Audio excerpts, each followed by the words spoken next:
Many Japanese troops interviewed after the war said they were terrified more by flamethrowers than by any other American weapon. It was the one thing that made even the most disciplined soldiers abandon their positions and run. But the reason for this fear went far deeper than just the weapon itself. It was rooted in the very tactics Japan had chosen to defend its Pacific territories. Tactics that would turn their strongest defensive positions into death traps. And now you are going to see why. When you look at the Pacific War from 1943 onwards, you notice something changing in Japanese strategy. After devastating losses in the Solomons, the Gilbert Islands, and the Marshalls, Japanese military planners realized that trying to stop American invasions at the beach was not working. Naval bombardment and airstrikes would destroy most surface defenses before the first wave of Marines even landed. The bodies piling up on those beaches were not slowing the Americans down. They were just dying for nothing. So Japanese commanders decided to change everything. Japanese military leaders understood that they could not defeat the United States in a straight fight. The industrial capacity, the manpower, the resources, it was all too much.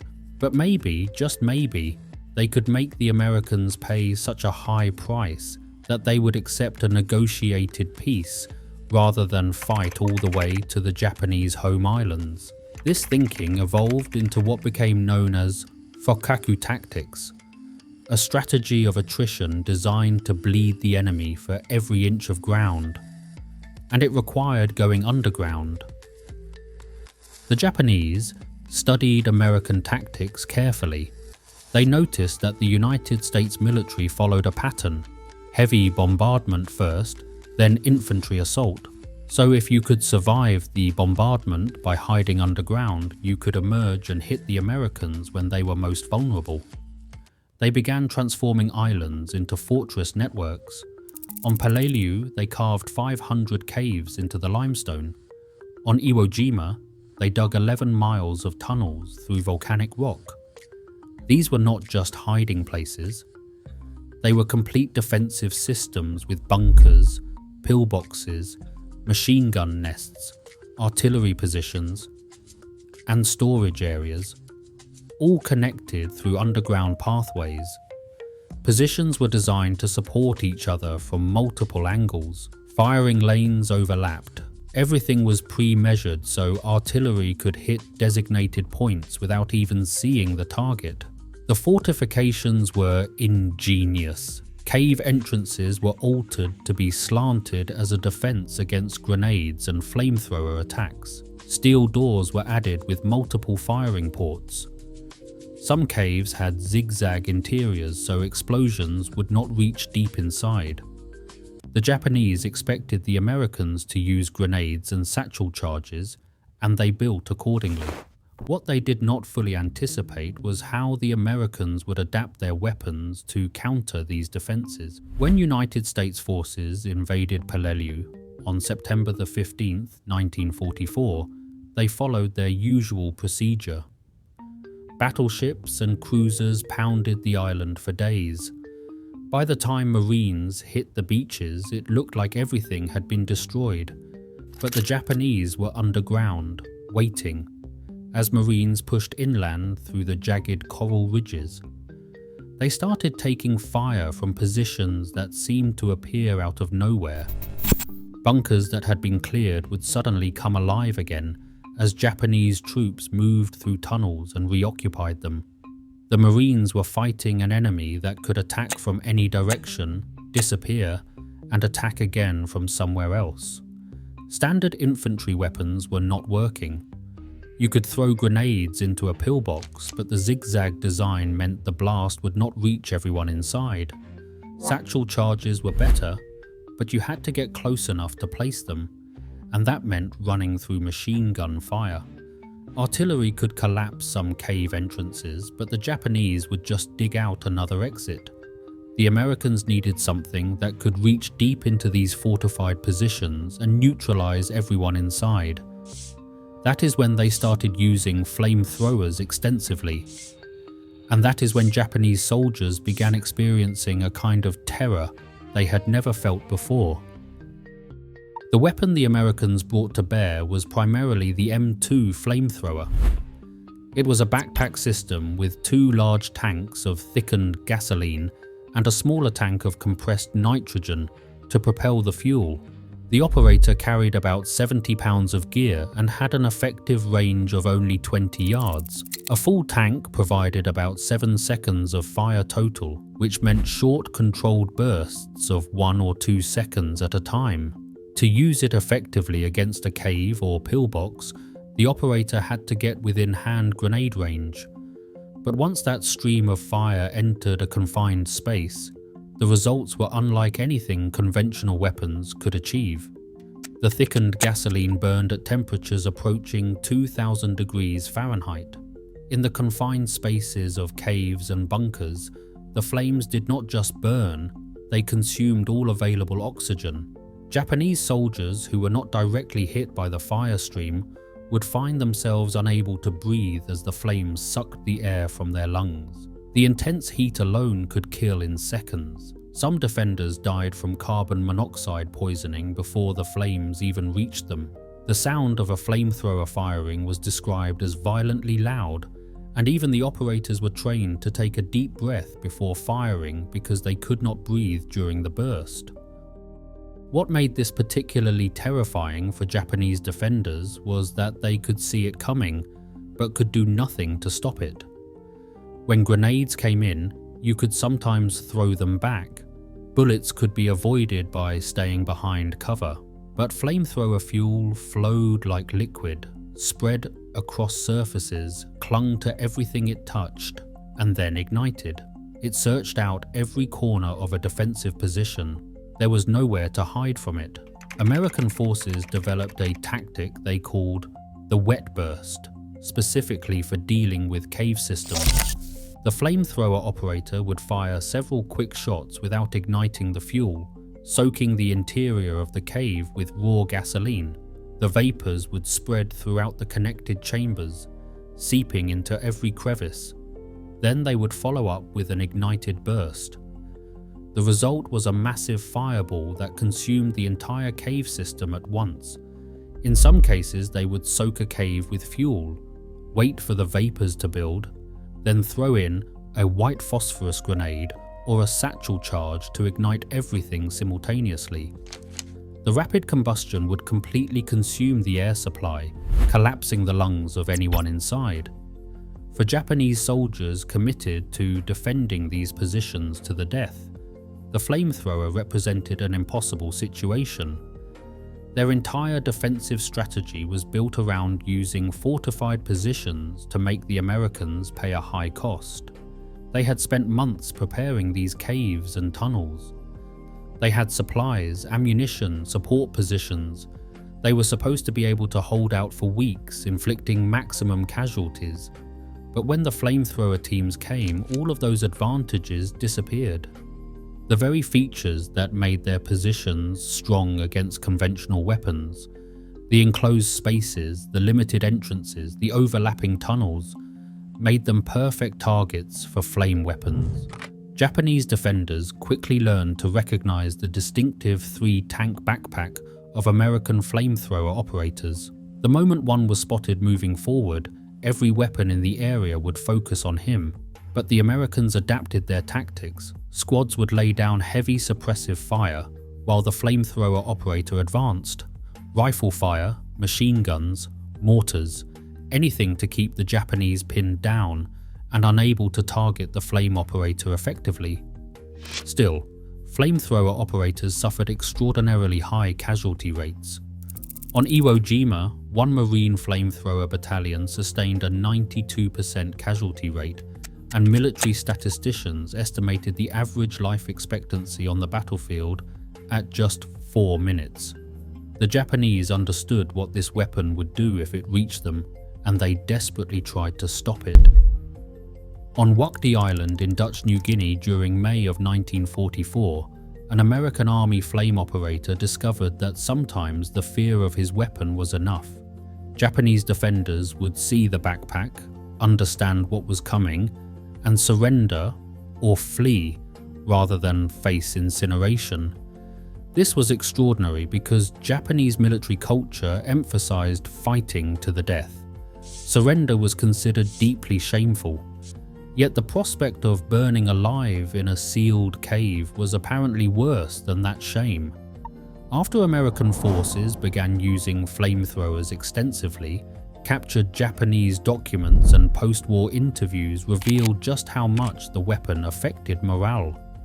Soldiers described the sound of flamethrowers firing at nearby positions, the screams from inside the caves, the smell of burning fuel and flesh. Some Japanese defenders who survived flame attacks were so traumatized they could not continue fighting. The psychological impact went beyond individual soldiers. Entire units began to understand that their carefully prepared defensive positions were not safe. The tunnels and caves that were supposed to protect them had become ovens. The problem for Japanese forces became even worse when Americans started mounting flamethrowers on armored vehicles. The Marines needed something that could deliver the weapon with more protection and capacity. Infantry flamethrower operators were dying too quickly. So the United States Navy Seabees at Schofield Barracks in Hawaii began modifying Sherman M4A3 tanks. They removed the main gun and installed a flamethrower system. These tanks, officially designated M4A3R3, but called Zippo tanks or Satan tanks by the troops, carried around 300 gallons of thickened fuel. Their range was up to 400 feet, more than 6 times that of the portable flamethrower. The flame tanks could approach fortified positions with relative safety. The armor protected the crew from small arms fire and even some anti-tank weapons. They could position themselves near a cave entrance and pour sustained fire inside, something the portable flamethrowers could never do with their 7 seconds of fuel.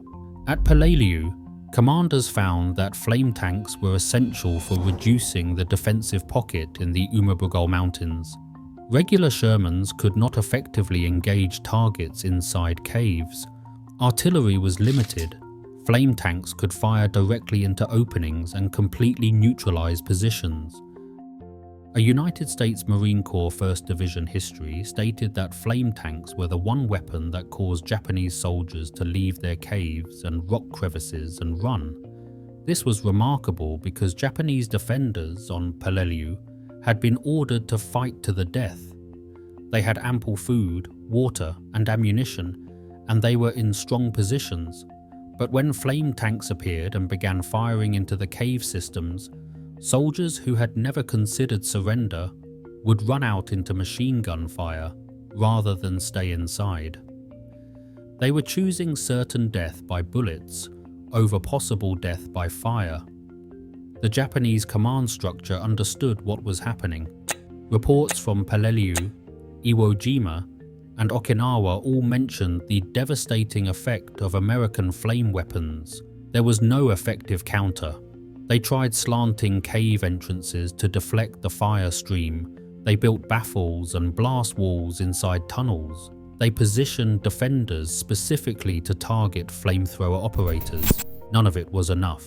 The Americans would simply pour more fuel into the position until it was neutralized. At Iwo Jima, which was considered the ultimate test of Fukaku tactics, flamethrowers again proved critical. General Tadamichi Kurebayashi had created an incredible defensive network. Almost the entire garrison of over 20,000 men was underground. Positions were mutually supporting, and every approach was covered by pre-sighted weapons. It was supposed to be nearly impregnable. And for the Marines assaulting the island, it nearly was. The battle lasted 36 days and cost almost 7,000 American lives. But flamethrowers, both portable and tank-mounted, were critical to finally breaking the defense. Marines would use them to seal caves, burn out pillboxes, and clear the tunnel networks. Japanese soldiers inside had limited options: stay and burn, or run out and die by gunfire.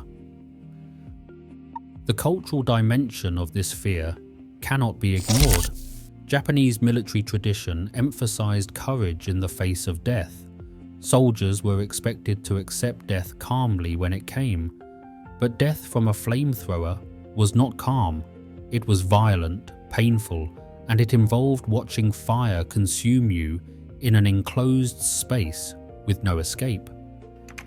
Post-war accounts from Japanese veterans describe the flamethrower as the most feared American weapon, more than bombs, more than naval gunfire, more than anything else. The physical pain was bad enough, but the psychological certainty of being trapped in a cave, hearing the roar of the flamethrower, feeling the heat, watching the fire spread, that was a terror unlike anything else in combat. Some Japanese soldiers developed deep respect for American flamethrower operators despite the fear the weapon inspired. They recognized that carrying that weapon into combat required courage. The operators were marked targets. They moved slowly under heavy loads, and they had to get close to use the weapon effectively. Japanese snipers and machine gunners focused everything on stopping them, knowing that if even one operator reached their position, everyone inside would die. The casualty rates for these operators reflected the danger they faced every moment on the battlefield. The development and use of flamethrowers in the Pacific created a terrible cycle. Japanese defensive tactics drove Americans to use flame weapons extensively. The effectiveness of flame weapons made Japanese soldiers fear them above all else. This fear sometimes caused defenders to abandon positions that might otherwise have held out longer, but abandoning positions meant higher casualties from conventional weapons. There was no good choice. The Fukaku strategy had created conditions where their own defensive systems became traps. By the time American forces were preparing for the invasion of Okinawa in 1945, flamethrowers were considered essential equipment. The Army's 713th Provisional Tank Battalion was equipped entirely with flame tanks. They supported all United States Army infantry operations on the island. The psychological effect was noted in official reports. Enemy resistance often crumbled when flame tanks appeared, even before they fired. The sight alone was enough to break morale in some positions. Looking back at the Pacific War, the Japanese fear of American flamethrowers was entirely rational. The weapon was designed specifically to counter the defensive strategies Japan had adopted after learning that beach defense did not work. It exploited every vulnerability of cave and tunnel warfare. It turned protective cover into a liability. It offered no real defense and no chance of survival if used effectively against a defended position. For soldiers who had been told their fortifications would let them hold out indefinitely and inflict massive casualties on the attackers, the flamethrower represented the complete failure of that promise. They knew from reports and from survivors exactly what would happen if one reached their position. That knowledge alone was sometimes enough to break even the most determined defenders. Many Japanese troops interviewed after the war said they were more terrified by flamethrowers than by any other American weapon. Now you understand why.